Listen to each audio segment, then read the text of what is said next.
Alle 7.40 cominciamo i nostri approfondimenti, come annunciato lo facciamo parlando di Bus Rapid Transit. Ieri, a proposito dei mezzi veloci che presto speriamo di vedere a Taranto, ieri la conferenza stampa del Movimento 5 Stelle che ha manifestato una serie di dubbi rispetto al passaggio dei mezzi delle BRT sulla ringhiera, cioè su quel tratto di strada che percorre le mura aragonesi e unisce, da Piazza Fontana a Piazza Castello. Elemento critico dei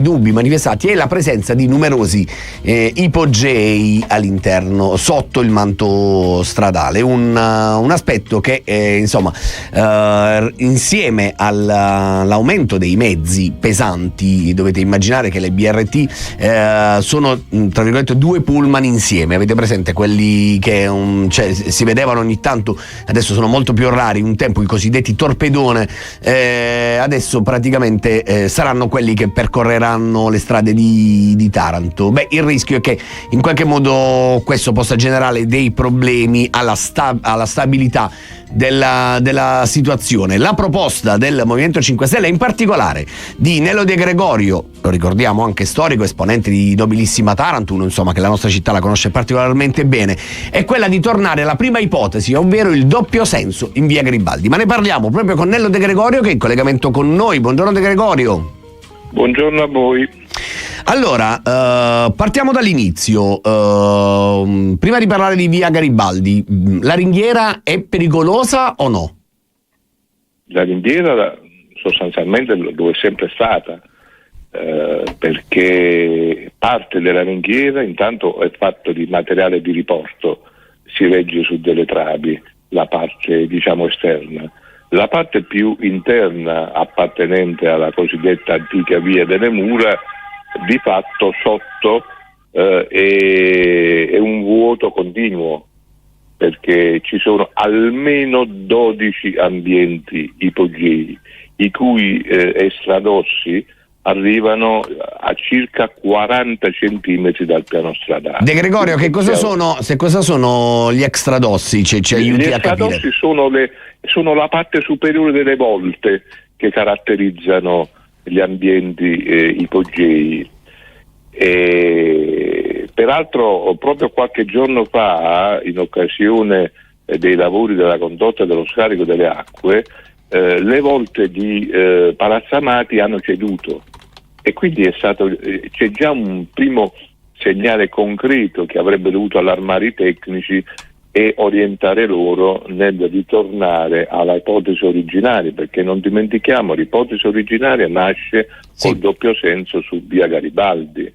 Allora, via Garibaldi, che per capirci, per chi ci ascolta, è quella che comincia dopo la discesa Vasto e arriva fino appunto a Piazza Fontana. Di Gregorio, ho una domanda scema, nel senso, guardando la conformazione un po' di via Cariati, perché immagino che debba passare anche da via Cariati, giusto? Sì. Ecco, la fine di via Cariati, quella che affaccia su Piazza Fontana, è sostanzialmente un collo di bottiglia. Infatti, come fanno a passarci di là due mezzi, andata e ritorno? Con un semaforo bloccando. Tenete conto che anche sulla ringhiera c'è il tratto vicino al Palazzo Spartera, che è strettissimo. Come però lì lì vanno tutti nello stesso senso, in qualche modo, no? Certo. Lì sarebbe complicatissimo, a meno che non buttano a terra qualche palazzo così, però ecco, io me lo chiedevo proprio qualche giorno fa. Come dovrebbero risolverlo il problema? Con un semaforo? Con un semaforo, sì. Non sarebbe come dire, mi chiedo, non sarebbe peggio per la qualità della circolazione? Cioè si creerebbero fila anche su via Garibaldi, su via Cariati? O mi sbaglio io? In entrambi i casi ritorniamo al problema ab origine. Sì. Io ovviamente la mobilità non l'avrei prevista in città vecchia, però la scelta è stata fatta. Ancora una volta la città vecchia diventa spazio traffico di un percorso, però una volta fatta quella scelta, fra i due mali è preferibile il minore, non solo dal punto di vista della valorizzazione paesaggistica, ma anche dal punto di vista della sicurezza. Ora noi, chiarisco, cosa chiediamo? Chiediamo, ma sono ormai 2 mesi, non avendo ricevuto alcuna risposta vuol dire che non è stata fatta, ovvero la caratterizzazione di tutto il tragitto con un'indagine geologica stratigrafica dello stesso, un'indagine a cui avrebbe dovuto seguire una sorta di verifica dei carichi statici e dinamici rispetto ai carichi attesi, che sono di 32 tonnellate per ogni passaggio, indotti appunto dal passaggio dei mezzi del BRT. Questa caratterizzazione è una caratterizzazione molto avanzata che avrebbe dovuto essere fatta, non è stata fatta, e peraltro farla in questo momento diventa veramente complicato, perché per farla occorrono 3 mesi di lavoro da parte dei geologi, e in questi 3 mesi la ringhiera dovrebbe stare in parte chiusa, perché con l'utilizzo dei georadar non ci deve essere nessuna interferenza, nessuna sollecitazione, certo, chiaro. Ecco perché a questo punto è inutile girarci attorno, si ritorni in via Garibaldi e si chiude la partita. Diversamente noi comunque ci muoveremo anche con altri mezzi legali per impedire il passaggio della linea sul BRT. Questo significa che probabilmente finirete a carte bollate. De Gregorio, noi la ringraziamo per essere stato con noi stamattina. Naturalmente continueremo a seguire la vicenda, vi terremo informati. Grazie ancora a Nello De Gregorio, buona giornata e buon lavoro. Grazie a voi. E allora noi ci fermiamo invece un attimo per un po' di pubblicità. Quando torniamo vi raccontiamo una terribile storia di cronaca. Un avvocato condannato a oltre 7 anni di carcere per abusi sessuali su una 23enne che aveva accettato di fare le pulizie alle ville per 50 euro e poi si è ritrovata a vivere un incubo. A tra poco. Sono le 7.56 del 28 aprile, questa è Cittadella la radio, Cittadella TV, e noi adesso vi raccontiamo una terribile storia di cronaca che ieri si è chiusa con una sentenza di primo grado. È stato condannato a 7 anni e 6 mesi di reclusione un avvocato riconosciuto colpevole in primo grado di violenza sessuale nei confronti di una collaboratrice domestica. Il collegio di magistrati presieduto dalla giudice Fulvia Missierini ha accolto la tesi sostenuta dal pubblico ministero Marzia Castiglia, che ha coordinato le indagini, ma al termine del processo di primo grado ha deciso di infliggere una pena ben più severa di quella formulata dalla pubblica accusa. La vicenda risale a gennaio 2023 e comincia con la promessa dell'imputato di pagare 50 euro alla donna, all'epoca 23enne, per ripulire la villa al mare e la cortesia di riaccompagnarla a casa una volta finita il proprio lavoro. Per la sua situazione di bisogno la donna aveva accettato quel lavoro, ma durante il viaggio in auto verso la villa sul litorale di Taranto l'uomo avrebbe cominciato a fare discorsi incomprensibili, parlando di costi a Taranto della prostituzione e facendo vaghe allusioni alla 23enne. La ragazza però rispose che nonostante la situazione difficile mai avrebbe accettato una situazione del genere. Una volta però arrivati nella villa l'uomo ha dato la banconota da 50 euro alla ragazza e poi si è scagliato contro di lei, ha provato in ogni modo a baciarlo, a consumare degli atti sessuali, a cui la ragazza fortunatamente è riuscita a ribellarsi, è riuscita a fuggire pretendendo di tornare a casa. Quando è tornata a casa ha avvisato il compagno e i suoi familiari, che hanno subito chiesto spiegazioni all'avvocato. Lo hanno raggiunto in ufficio, lui ha chiamato i poliziotti e è stato accusato è stato raggiunto anche da un malore. Hanno chiamato il 118, però sono stati gli stessi poliziotti a testimoniare poi che durante la loro presenza l'avvocato chiedeva ai familiari della vittima vi prego, vi pago e facciamo pace. E quello per il PM Marzia Castiglia era un chiaro tentativo di inquinare le prove. A distanza di 3 anni però è giunta la sentenza di primo grado e la pesante condanna nei confronti del professionista. E allora fermiamoci un attimo dopo questa notizia, vi diamo un po' di pubblicità, un po' di musica, informazione.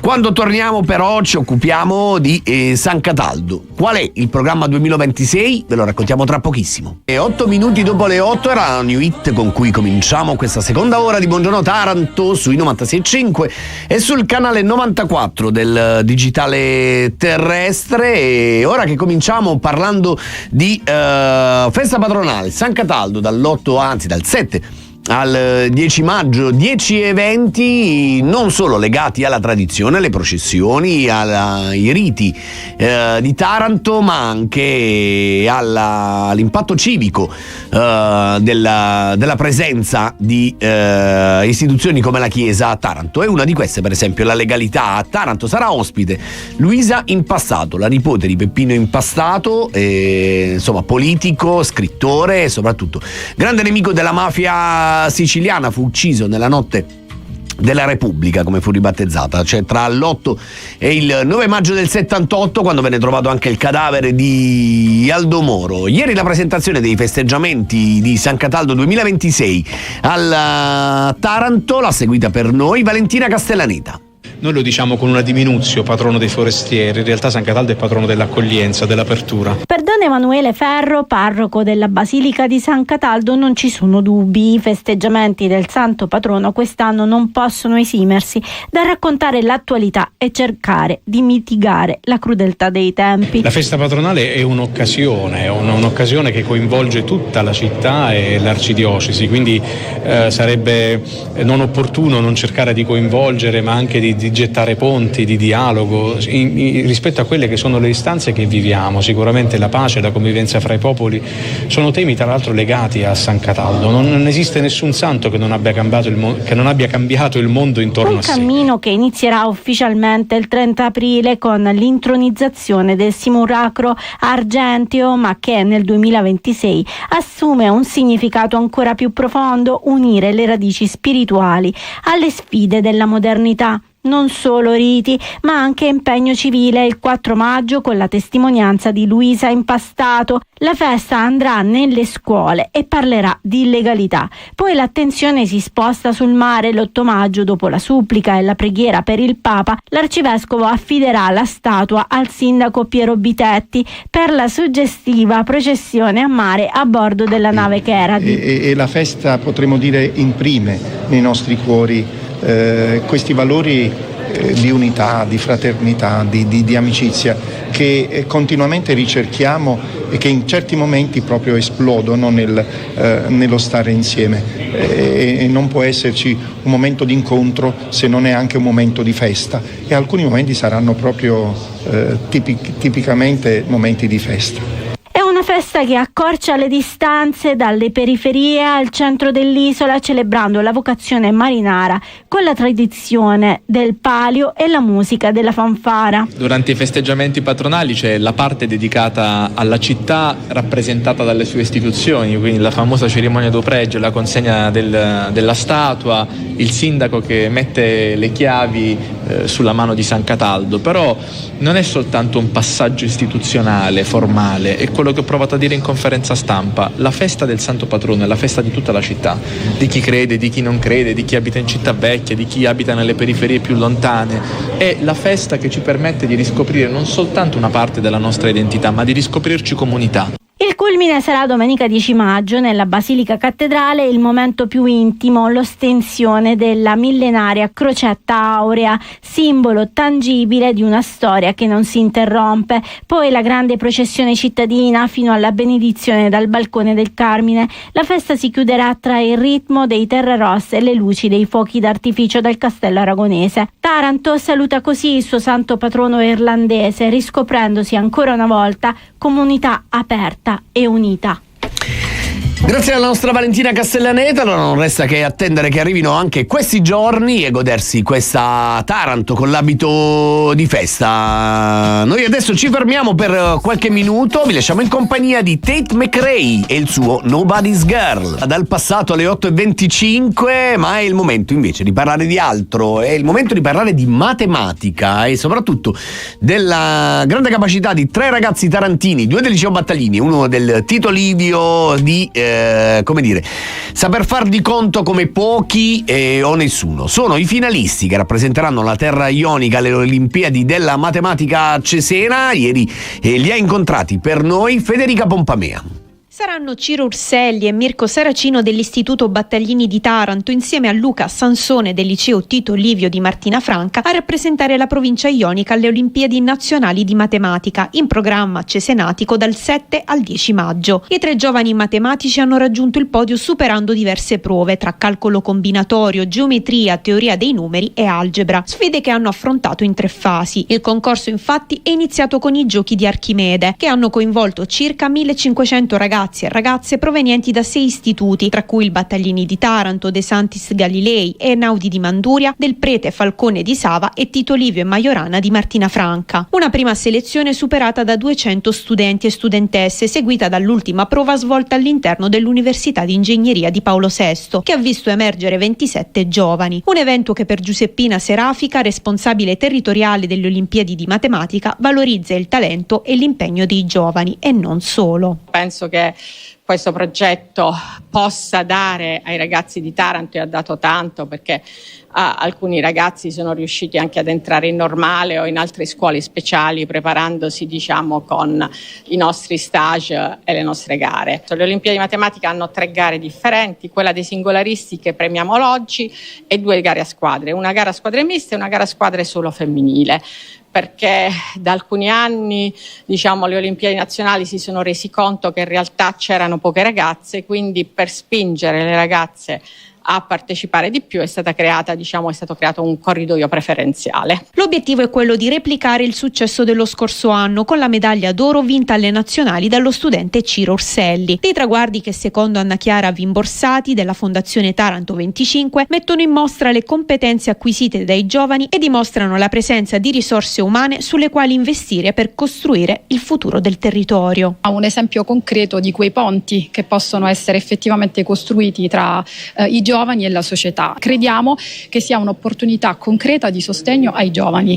Questo è l'imprinting di Fondazione Taranto 25, quello di costruire delle occasioni reali e concrete perché i giovani possano esprimersi, perché possano realmente rimanere all'interno di questa città e dare sfogo alle proprie capacità.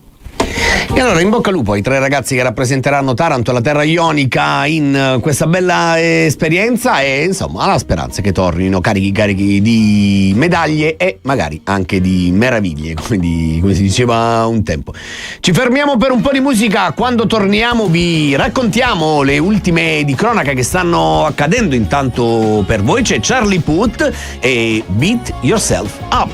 Le 8:30 e ora un minutino per raccontarvi la notte di fuoco appena trascorsa in provincia di Taranto, a San Marzano. Un incendio si è sviluppato all'interno del ristorante Le Mie Regine. Le fiamme hanno provocato danni significativi alla parte esterna della struttura e hanno anche distrutto un gazebo. Sul posto sono intervenuti i vigili del fuoco di Taranto e anche di altre compagnie come quella Messapica e quella di Grottaglie, supportate da una serie di mezzi. Tutti hanno coordinato lo spegnimento e la messa in sicurezza dell'area. Presenti anche i carabinieri della stazione di San Marzano di San Giuseppe, che hanno avviato le indagini per chiarire la natura dell'incendio. Al momento nessuna pista è esclusa e si cerca di capire se sia stato ovviamente un fatto accidentale oppure se l'origine dell'incendio sia doloso e quindi se ci sia stata la mano dell'uomo. Fiamme nella notte anche a Faggiano, dove un'automobile è andata a fuoco e anche lì il grande lavoro, super lavoro dei vigili del fuoco, intervenuti tempestivamente, insomma, evitando che anche altri mezzi venissero coinvolti dalle fiamme, insomma, dal rogo. Quando torniamo cominciamo con la nostra rubrica Casa Tutta a Posto. Parleremo degli autisti dell'Amat assolti, di questa vicenda che insomma sta facendo molto discutere a Taranto. Lo faremo con Gabriella Barcariol e l'avvocata Alessandra Semeraro. Non ridere, non devi ridere, c'è poco da ridere, non si può, cioè ci stiamo scontrando. Signori, date il benvenuto a Gabriella Barcariol e il suo ultimo appuntamento qui a Cittadella, dopo aver espresso, diciamo, questo grande apprezzamento, questo amore sviscerato nei confronti di Tommaso Paradiso. Mamma mia! Cioè, invece volevo segnalare buongiorno a tutti. Buongiorno a tutti, buongiorno a Gabriella. Volevo dare il buongiorno anche a Luca, che invece ci ha scritto: il bello di Paradiso è che non è un solista, è un monotono. Cioè, dai, diciamo ora, vabbè, andiamo avanti. Parliamo invece adesso di qualcosa di serio, lo facciamo con Gabriella Barcariol in questa rubrica A casa tutto a posto. Parliamo, insomma, più o meno, oggi poco a posto.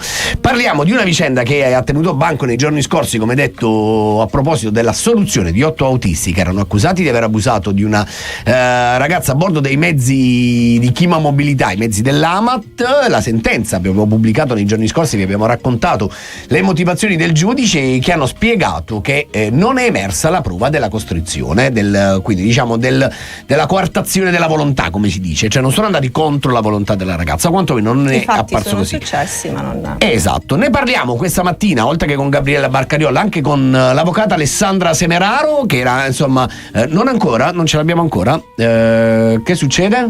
Non ce l'avremo? Telefonica? Non, niente.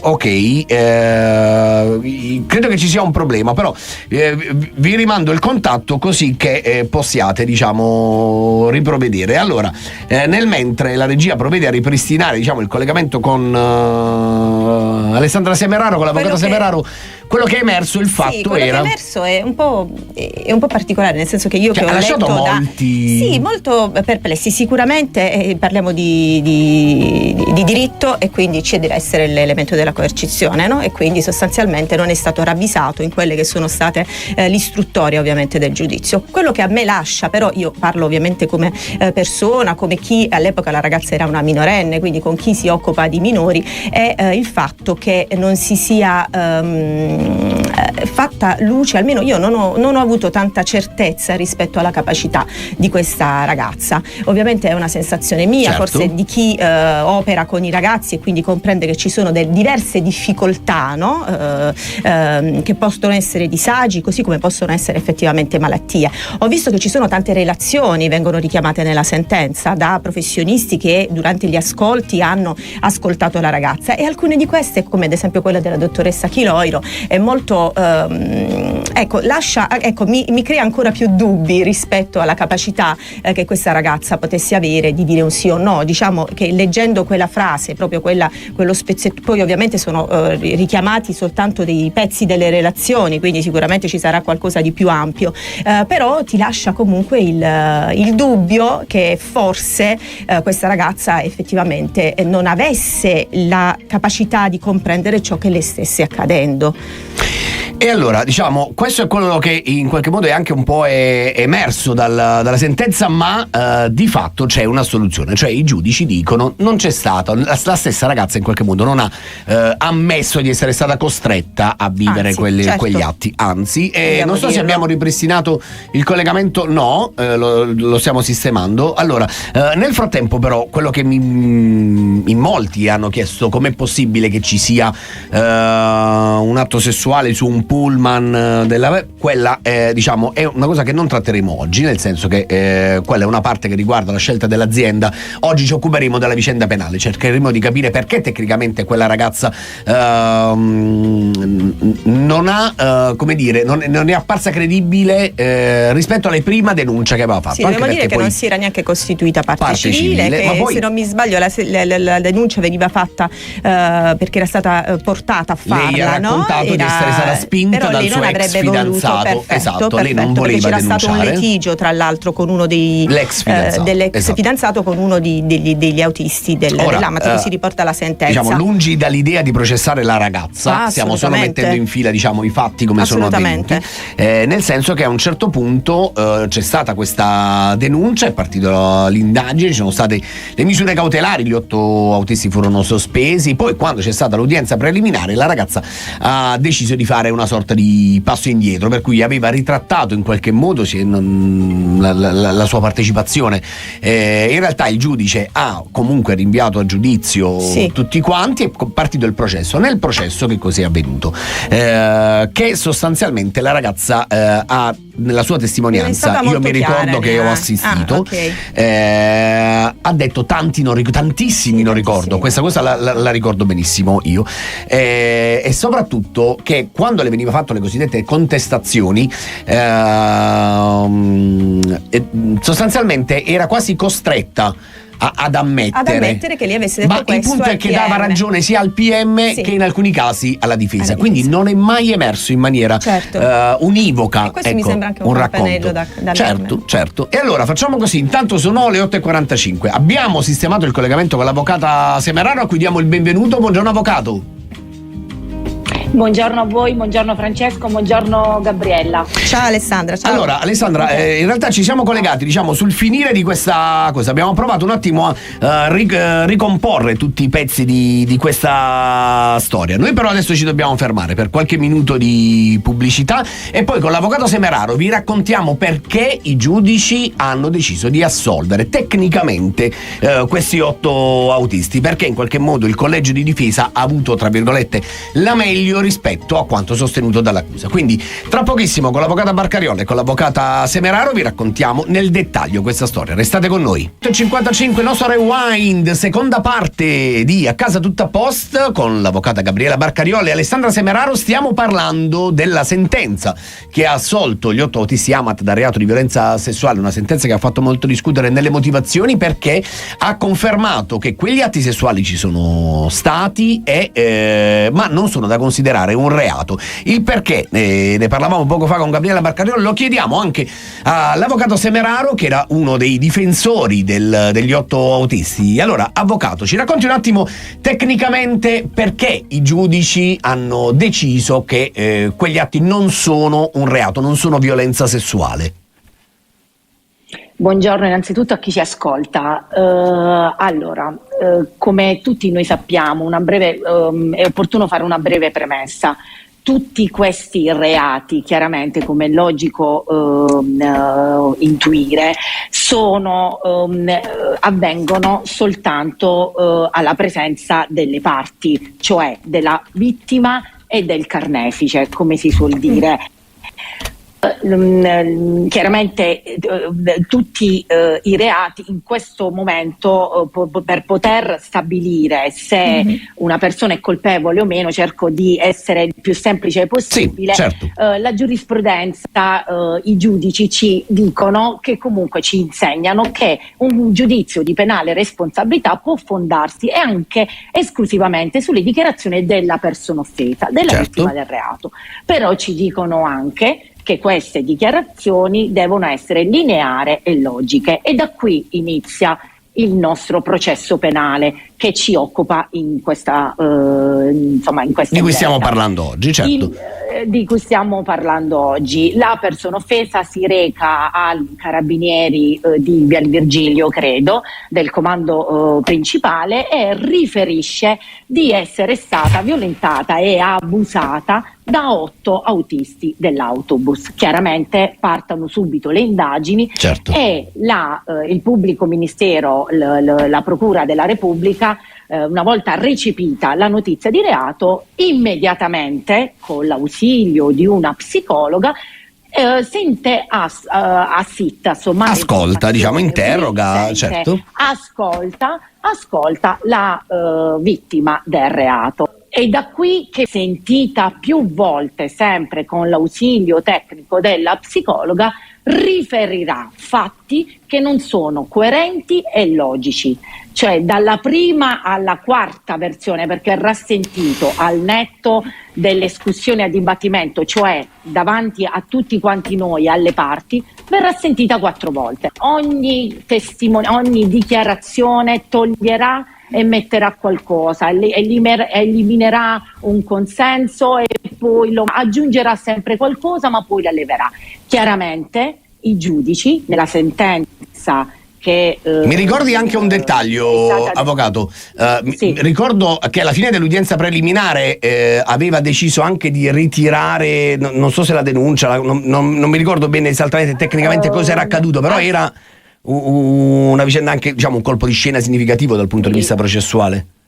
A seguito dell'udienza preliminare, proprio le dico, in questo mi prendo anche un merito, all'esito proprio della mia discussione, il giudice dell'udienza preliminare decide di risentire, quando prima di ritirarsi in camera di consiglio decide di risentire la ragazza, della decisione di risentire la ragazza, ed è proprio in quell'occasione che la ragazza non solo fa emergere l'assoluzione, e di qui ora spiegheremo anche la sentenza, perché l'assoluzione, non c'era alcuna costrizione e addirittura riferisce di voler ritirare la denuncia perché non voleva proseguire, in quanto ella riferisce di non essere stata vittima di niente, ma che comunque la facevano sentire bene. Era questo che riferisce purtroppo. Quindi diciamo, siccome poi abbiamo solo un minuto per chiudere, avvocato,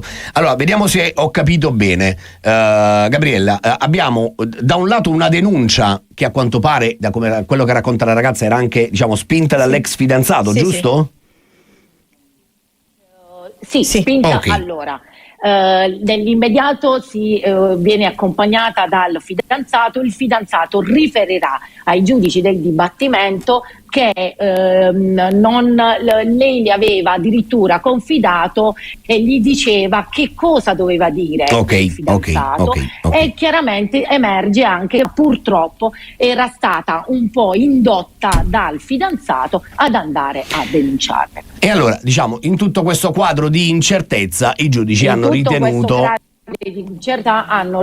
di dover assolvere, ma di dover assolvere per una cosa molto più grave, di dover assolvere perché è stato provato che non vi era la costrizione. Chiaramente nell'ambito del reato di violenza sessuale, l'elemento costitutivo del reato, cioè ciò che fa la differenza con un qualsiasi altro rapporto, è proprio la costrizione. Certo, il consenso di cui si parla tanto giustamente ultimamente. Ok. Avvocato, noi dobbiamo chiudere perché siamo davvero ormai agli sgoccioli, anzi abbiamo sforato abbondantemente, ma insomma il tema meritava. Quindi grazie all'avvocato Alessandra Semeraro per essere stata con noi e averci raccontato i dettagli di questa vicenda. Buon lavoro, avvocato. Arrivederci e grazie a voi. Grazie come sempre a Gabriella Barcariol, buona giornata a tutti. Settimana prossima tornerà con una storia, insomma, particolare di cui vi daremo dettagli più in là. Grazie a Gisberto Nicoletti, grazie a Michael Schino. Vi ricordo di inviare le vostre segnalazioni alla redazione di Cittadella, non mi ricordo mai la mail, che credo che sia segnalazioni@cittadellatv.it, al WhatsApp al 339 680 6868. L'età. Sì, è l'età, esattamente. E vi ricordo però, questo me lo ricordo, il TG alle 14 sul canale 94 del Digitale Terrestre. Noi torniamo domani dalle 7 alle 9.